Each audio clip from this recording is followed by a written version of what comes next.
الحمدللہ رب العالمین والصلاۃ والسلام علی رسولہ الکریم اما بعد اعوذ باللہ من الشیطان الرجیم بسم اللہ الرحمن الرحیم اعلموا انما الحیاۃ الدنیا لعب ولہو وزینۃ وتفاخر بینکم وتکاثر فی الاموال والاولاد کمثل غیث اعجب الکفار نباتہ ثم یہیج فتراہ مصفرا ثم یکون حطاما وفی الآخرۃ عذاب شدید ومغفرۃ من اللہ ورضوان وما الحیاۃ الدنیا الا متاع الغرور۔ محترم پرنسپل صاحب اور عزیز طلباء، جیسا کہ آپ کے علم میں آ چکا ہے کہ آج نوجوانوں کے مسائل پر ایک گفتگو ہونی ہے۔ پہلے ہم دیکھتے ہیں کہ نوجوان کون ہیں۔ یہ تو آپ کا ایمان بھی ہے، آپ نے بڑوں سے سن بھی رکھا ہوگا کہ قرآن مجید ہماری پوری زندگی کے لیے رہنمائی ہے، یعنی صرف یہ ہمیں نماز روزہ اور حج زکوٰۃ ہی کے بارے میں نہیں بتاتا، ہماری پوری زندگی کو کنٹرول کرتا ہے۔ آج میں نے جس آیت کا انتخاب کیا ہے وہ سورۃ الحدید کی ایک آیت ہے۔ اس میں ارشاد ہوا کہ جان لو دنیاوی زندگی کھیل، تماشا، انٹرٹینمنٹ، زیب و زینت، بناؤ سنگھار، اور ایک دوسرے پر فخر کرنا اور مال اور اولاد میں ایک دوسرے سے زیادہ کثرت حاصل کرنا ہے۔ اور دنیاوی زندگی ایسے ہی ہے جیسے کوئی پودا، کہ جیسے بارش برستی ہے اور ایک کمپل جو ہے وہ زمین میں سے باہر آتی ہے، پھر وہ بڑی ہوتی ہے، موٹی ہوتی ہے، اور پھر پھیل کر پورا تناور درخت بن جاتی ہے، اور پھر اس کے پتے سوکھ جاتے ہیں، پاؤں کے نیچے مسل دیے جاتے ہیں اور ہوا کے ساتھ اڑے پھرتے ہیں۔ تو انسان کی مثال بھی ایسے ہی ہے۔ ایک چھوٹا سا بچہ ایک گھر میں آتا ہے، دیکھتے ہی دیکھتے بڑا ہوتا ہے، جوان ہوتا ہے، اور پھر پھلتا پھولتا ہے، پھر بوڑھا ہو جاتا ہے، اور پھر مٹی میں دفن ہو جاتا ہے۔ یہاں جو 5 سٹیجز جن کا ذکر ہے، یہ مختلف جو ماہرین نفسیات ہیں انہوں نے انسان کی پکچرز ڈرا کرنے کی کوشش کی ہے۔ شیکسپیئر کی ایک مشہور تصویر ہے، اس نے 7 سٹیجز آف مین بیان کیا ہے۔ اسی طرح مختلف ماہرین نفسیات، ماہرین تعلیم انسان کی سٹیجز کا ذکر کرتے رہتے ہیں۔ تو قرآن مجید میں بھی یہاں پر 5 سٹیجز کا ذکر ہے۔ لیکن ظاہر بات ہے کہ اللہ تعالیٰ جو ہمارا خالق اور ہمارا مالک ہے، اس کی بنائی ہوئی تصویر بڑی کمپلیٹ تصویر ہے۔ تو فرمایا علمو، جان لو، یاد رکھو، انما الحیات الدنیا، یہ دنیاوی زندگی لعب، کھیل ہے۔ یہ انسان کی پہلی سٹیج ہے۔ بچہ کھیلتا ہے، اور ماہرین نفسیات ڈھونڈنے کی کوشش کرتے رہتے ہیں کہ بچہ جو کھیل کود کرتا ہے اس میں بھی کوئی نہ کوئی نفسیاتی عمل ہوتا ہے، لیکن ابھی تک کوئی رائے قائم نہیں کر سکے۔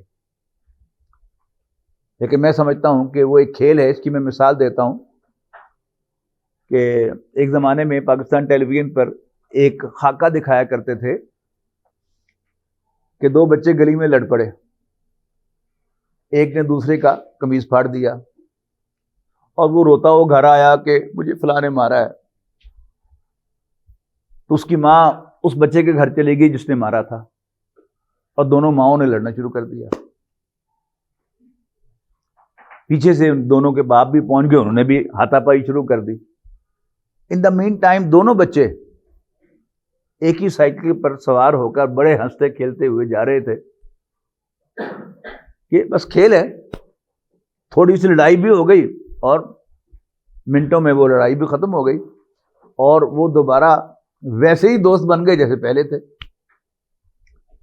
لیکن جب یہی بچہ کالج میں آتا ہے, اب یہ کیا ہے, اب لیٹ ٹین ایج ہے, بچہ وہی ہوتا ہے کہ پہلے ایک کرتا بھی پھٹا, چوٹ بھی آئی, لیکن منٹوں میں سب صاف ہو گیا.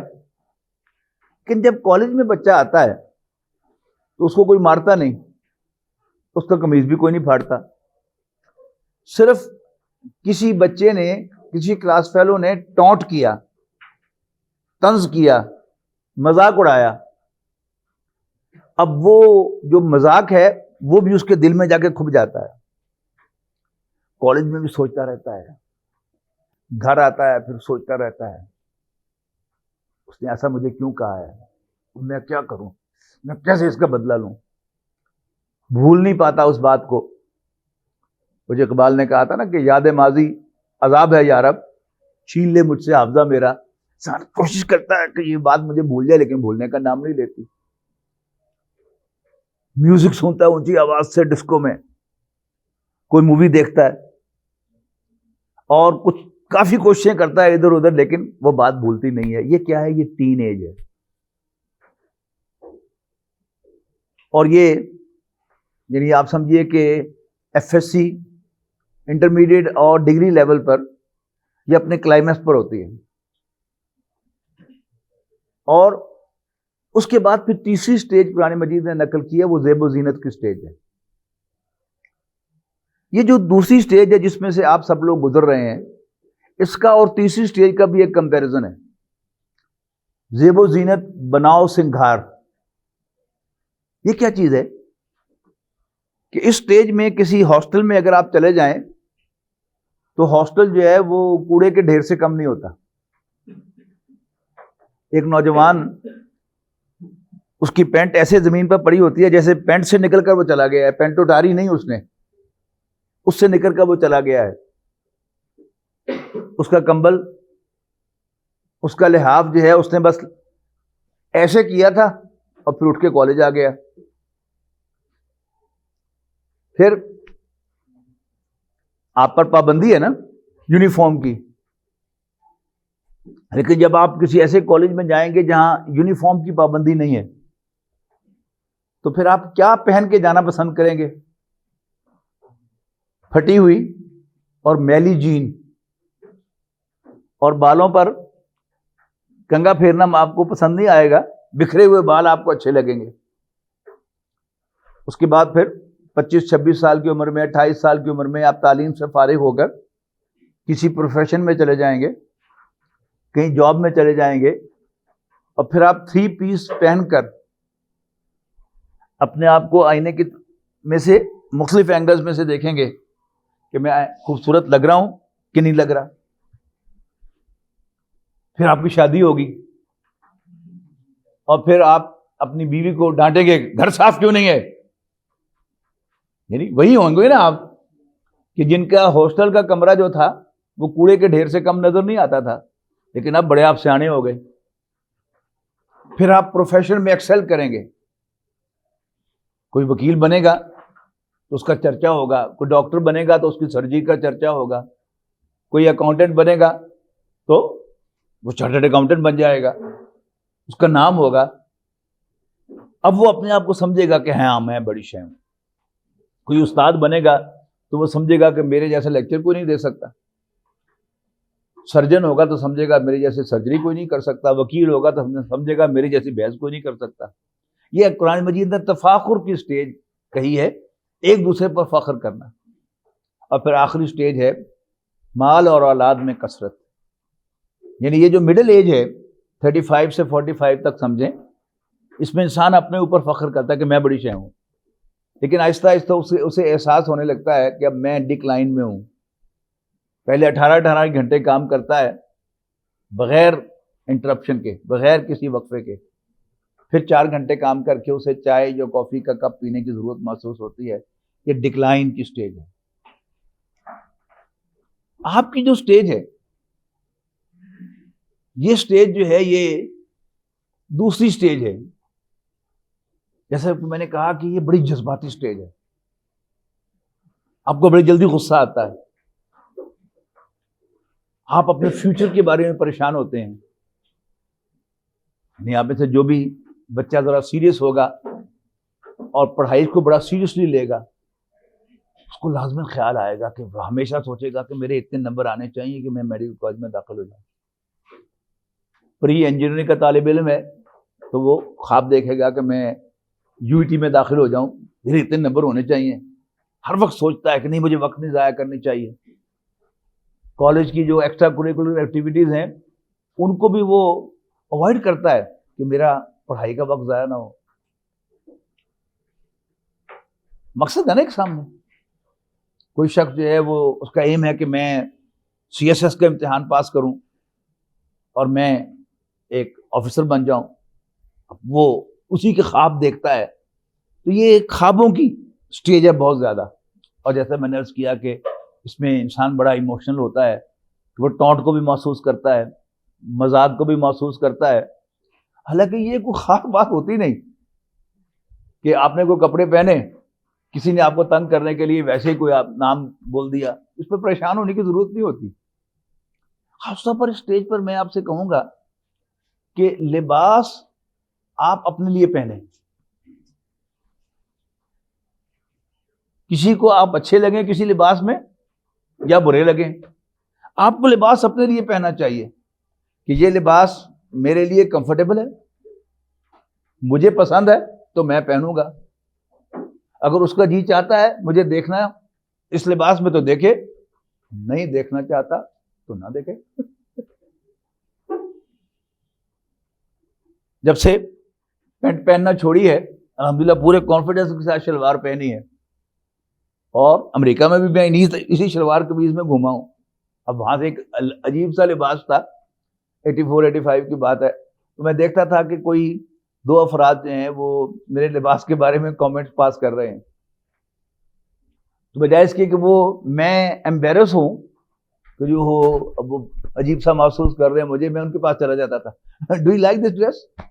وہ کہ ہاں یا یعنی آپ بجائے اس کے کہ آپ شرمندہ ہوں، اف یو آر کانفیڈنٹ کہ آپ کا لباس جو ہے وہ آپ کی پسند کا ہے اور کمفرٹیبل ہے، تو why should you be dependent on others کہ دوسرے کو میرا لباس پسند آئے تو مجھے مزہ آئے اور دوسرے کو میرا لباس پسند نہ آئے تو اسے آپ کو مزہ نہ آئے. کیوں؟ ٹرائی ٹو بی انڈیپینڈنٹ کہ میں نے اپنی زندگی خود گزارنی ہے. یہ لباس مجھے پسند ہے تو میں نہیں پسند تو منہ دوسری طرف کر لوں. اسی طرح زندگی کے اندر انسان کو کانفیڈنٹ ہونا چاہیے اپنے اندر. میں اگر صحیح ہوں تو میں صحیح ہوں، اگر میں غلط ہوں تو مجھے اپنے اندر تبدیلی کرنی چاہیے، اپنے آپ کے اندر کوئی امینڈمنٹ کرنی چاہیے، تصحیح کرنی چاہیے. لیکن ایز لانگ ایز میں سمجھتا ہوں کہ میں صحیح ہوں، مجھے کانفیڈنس کے ساتھ اپنے اس طرز عمل پر قائم رہنا چاہیے. دوسروں کے ساتھ جو تعلقات ہیں اس میں انسان کے اندر ٹالرنس ہونی چاہیے. آپ طے کر لیں کہ آپ نے ہر آدمی کے ساتھ عزت سے پیش آنا ہے. آپ کا اپنا فیصلہ ہے کہ میں نے یہ رویہ جو ہے وہ دوسروں کے ساتھ رکھنا ہے. کسی کو اچھا لگتا ہے تو ٹھیک ہے، نہیں لگتا تو بھی ٹھیک ہے. اب دوسرا جو ہے یہ وہ رویہ پسند کرتا ہے، آپ ایسے ہو جائیں، آپ ایسا کریں گے تو کبھی کسی کو خوش نہیں کر سکتے. تو میرے کزن کے والد صاحب نے بہت پیسہ چھوڑا تھا، تو اپنی سب سے چھوٹی بہن کی شادی جو ہے وہ انہوں نے کی. تو ان کے جو ہونے والے شوہر تھے، کزن بھی تھے ان کے، وہ ان کی فیصل آباد میں کوئی پوسٹنگ تھی، تو انہوں نے سوچا کہ جو سامان ہے وہ فیصل آباد سے ہی خرید کر ڈائریکٹ ان کے گھر میں پہنچا دیا جائے، بجائے اس سے کہ وہ لاہور سے وہ خراب ہو سامان سفر کے اندر اور پھر پہنچے. تو ظاہر ہے ہمارے کزن تھے، عزیز تھے، تو ہمارے یہاں بھی آئے. تو انہوں نے کہا کہ بس فلاں فلاں چیز جو ہے وہ ارینج کر لی ہے میں نے. تو اپنی والدہ کے بارے میں، چنوٹ سے ہمارا تعلق ہے، تو اس چنوٹ کے لہجے میں لگے کہ والدہ ماں آدھی پہ آئی کہ فلانی چیز بھی ہوئے، فلانی چیز بھی ہوئے، لوگ کی اکثر. تو کہتے میں نے والدہ سے کہا کہ ماں ਤੂੰ ਮੈਨੂੰ ਇਹ ਦੱਸ ਕਿ ਭੈਣ ਨੂੰ ਲੋੜ ਕਿਹੜੀ ਕਿਹੜੀ ਸ਼ੈ ਦੀ ਹੈ। ਇਹ ਗੱਲ ਨਾ ਕਰ ਕਿ ਲੋਕ ਕੀ ਆਖਣ।